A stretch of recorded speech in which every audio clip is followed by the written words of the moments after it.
Συνασδέν από την αρχή. Μιλάμε δηλαδή από το Δεκέμβριο, από το Γενάρη αυτή τη στιγμή. Αυτό το θέμα με το πλοίο που προσάραξε είναι ένα ζήτημα που θα το δούμε μπροστά μας και θα το εξηγήσουμε. Για την ώρα θέλω να. Αυτό ακριβώς πρέπει να δεχθεί. Ο κύριος Αλδέν, ο οποίος είναι υπεύθυνος για αυτή την περιοχή εδώ. Καταλάβατε. Ένα λεπτό όμως. Δεν αξιολογήθηκε. Προσέξτε τώρα κάτι. Πριν από 3 μέρες με πήρε τηλέφωνο κάποιος κύριος και μου λέει, είμαι ο Τάδε, μου είπε το όνομά του. Είμαι βατραχάνθρωπος, ακόμη και σήμερα, και ήμουν εκείνη τη νύχτα πάνω στα Ήμια. Και θέλω να σας πω τι έντολες είχαμε, τι αντιμετωπίσαμε, τι ζήσαμε και τι αναγκαστήκαμε να κάνουμε. Του ζήτησα να συναντηθούμε. Δέχτηκε, πήγε η Χριστίνα η Κωστοπούλου, συνεργάτης μου, του πήρε μια συνέντευξη. Παρακαλώ πολύ, προσέξτε τι λέει. Και προσέξτε και πώς τα λέει. Ο άνθρωπος αυτός, επειδή ακόμη υπηρετεί και σήμερα, ζήτησε να είναι κάπως φλού το πρόσωπό του. Το όνομα του το έχω. Έχει πολύ μεγάλη σημασία αυτά που λέει. Γιατί είναι η πρώτη φορά που κάποιος περιγράφει τι έγινε από τη στιγμή που προετοιμάζονται από εδώ οι βατραχάνθρωποι να φύγουν. Πάει ο κύριος Λιμπέρης, ο αρχηγός Γεθά, και τους λέει: παιδιά μου, θα πάτε εκεί, εγώ θέλω να γυρίσετε πίσω. Παίρνουν ό,τι πήγαν, τα όπλα, τα τρόφιμα κλπ. Και πήγαν στα Ήμια. Να δούμε τι έγινε εκεί πέρα εκείνη τη νύχτα. Να δούμε γιατί δεν πήγαν και στα δεύτερα Ήμια και την άφησαν ελεύθερη την άλλη βραχονισίδα να πάνε οι Τούρκοι. Μιλάω για τα δυτικά Ήμια, γιατί εκεί αυτοί οι δικοί μας πήγαν στα ανατολικά Ήμια. Και μετά έχουμε να πούμε πολλά. Πάμε.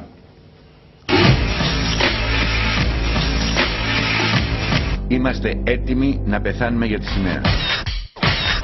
Το 1996, τη νύχτα των Ημίων, της κρίσης στα Ήμια, ήσασταν στην μονάδα υποβρυχίων καταστροφών, ήσασταν βατραχάνθρωπος. Ήσασταν εκεί. Ανεβήκατε στην Ανατολική Ήμια. Θα μου περιγράψετε λίγο εκείνη τη βραδιά. Πώς ξεκινήσατε, τις εντολές που πήρατε, πώς φτάσατε, τι ακριβώς έγινε. Κάποια στιγμή ήρθε ο κύριος Λιμπέρης στη μονάδα, μας μάζεψε σε μια αίθουσα διδασκαλίας και μας έδωσε να καταλάβουμε ότι πρέπει να καταλαβαίνετε, ξέρω εγώ, ότι πού πηγαίνετε. Εύχομαι, θυμάμαι τα λόγια του, είναι και δύσκολα ορισμένα πράγματα, ότι θέλω, λέει, να γυρίσετε όλοι. Εκεί, εντάξει, καταλάβαμε ότι δεν είναι και ότι καλύτερο, ότι πάμε κάπου τελείως διαφορετικά από ό,τι πηγαίναμε σε διαφορετικές φάσεις. Ο κόσμος δεν μπορεί να σας δει τώρα, αλλά βλέπω εγώ ότι τα μάτια σας έχουν γεμίσει δάκρυα. Δηλαδή, εντάξει, είναι κάτι που το οποίο βγαίνει μετά από πολλά χρόνια. Είναι κάτι το οποίο δεν έχει ξαναβγεί ποτέ. Κάτι που γίνεται για πρώτη φορά. Από τον κόσμο έξω το μόνο που πήραμε ήταν πίκρα. Δεν ήταν μπράβο. Δεν πήρατε μπράβο τον κόσμο, δηλαδή ότι δεν χειριστήκατε σωστά τα πράγματα.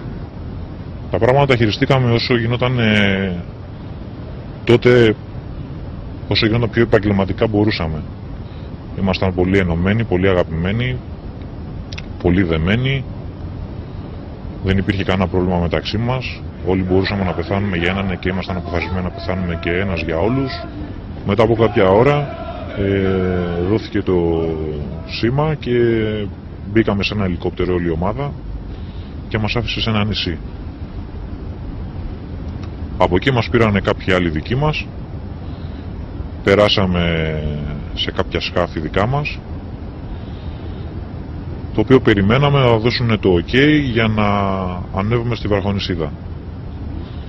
Ήμασταν οπλισμένοι. Δυστυχώς δεν τα είχαμε όλα. Η εντολή δεν ήταν να ανέβουμε στη βραχονισίδα να κατεβάσουμε καμία σημαία.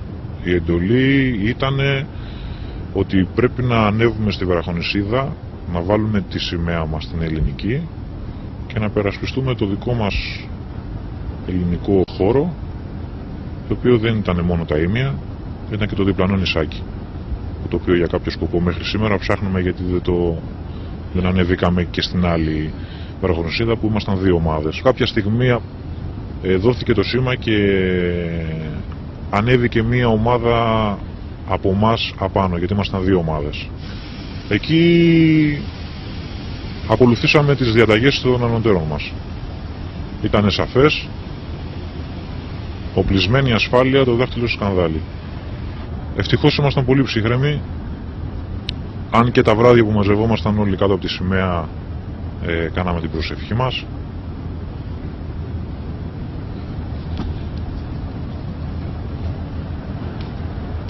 Υπήρχαν πράγματα τα οποία δυσκολευόμασταν να τα πιστέψουμε. Προσπαθήσαμε βέβαια.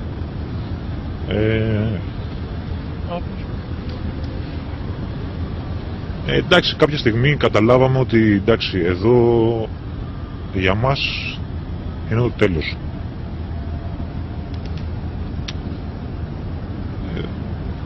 Δεν φοβηθήκαμε, ούτε χαρήκαμε, γιατί πιστεύαμε ότι πραγματικά θα κάνουμε αυτό που πρέπει. Δυστυχώς δεν μας αφήσαμε να κάνουμε αυτό που πρέπει. Ποιο δηλαδή? Φανταστείτε κατά πόσο στεναχωρήθηκαν οι Έλληνες βατραχάνθρωποι που ανέβηκαν σε μια ελληνική βραχονισίδα να τους πούνε ότι κατεβάστε τη σημαία σας να φύγετε. Και όλοι κοιταχτήκαμε και λέγαμε δεν γίνεται αυτό το πράγμα, δεν κατεβάζουμε καμία σημαία, δεν πάμε πουθενά. Εκεί έγινε ένας πανικός, γιατί φοβηθήκανε ότι εμείς το είχαμε πάρει απόφαση. Είχατε πάρει απόφαση ότι μπορεί να είναι τελευταία νύχτα δηλαδή? Το ότι το είχαμε πάρει απόφαση γιατί τα τουρκικά ελικόπτερα κάνανε βόλτες από το κεφάλι μας τουλάχιστον στα 5 μέτρα. Τους σημαδεύαμε και φεύγανε. Δεν νομίζω ότι μπορούσαν οι Τούρκοι να κάνουν κάτι στην προκειμένη περίπτωση. Αλλά υπήρχαν στο θαλάσσιο χώρο πολλά σκάφη δικά μας, πολλά σκάφη δικά τους, υπήρχε μια ένταση. Τι είχατε πάρει απόφαση? Η απόφαση ήταν ότι κάτι λάθος θα γίνει, δεν θα υπάρχει επιστροφή για μας. Αρχίζαμε και γράφαμε στα ρούχα μας, στα παπούτσια μας, σε ό,τι αντικείμενο είχαμε, ξέρω εγώ, ότι εντάξει, αν κάτι γινόταν, ξέρω εγώ,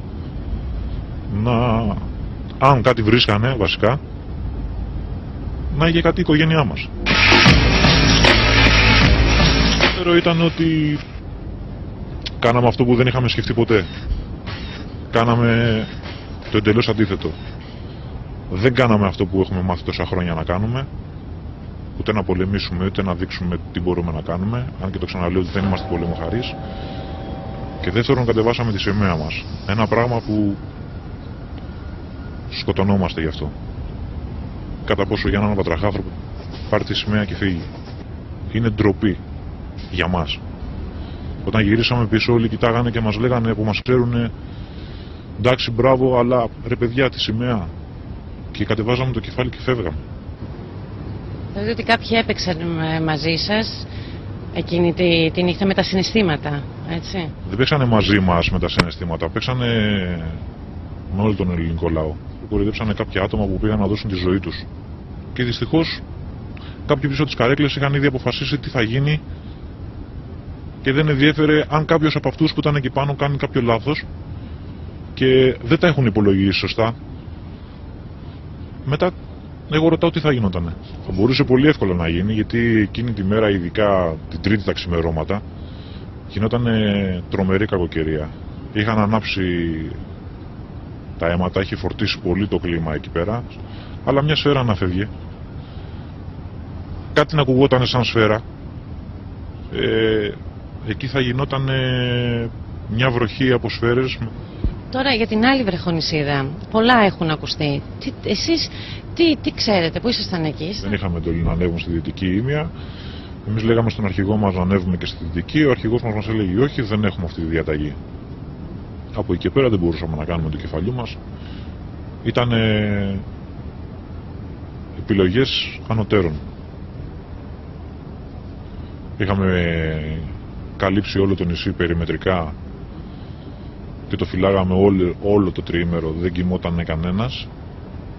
Δεν υπήρχε σκέψη ύπνου, δεν υπήρχε σκέψη ότι πεινάω, ότι διψάω, ότι αν και είχαμε κάποια πράγματα, αλλά κάποια στιγμή όλα αυτά τελειώσανε.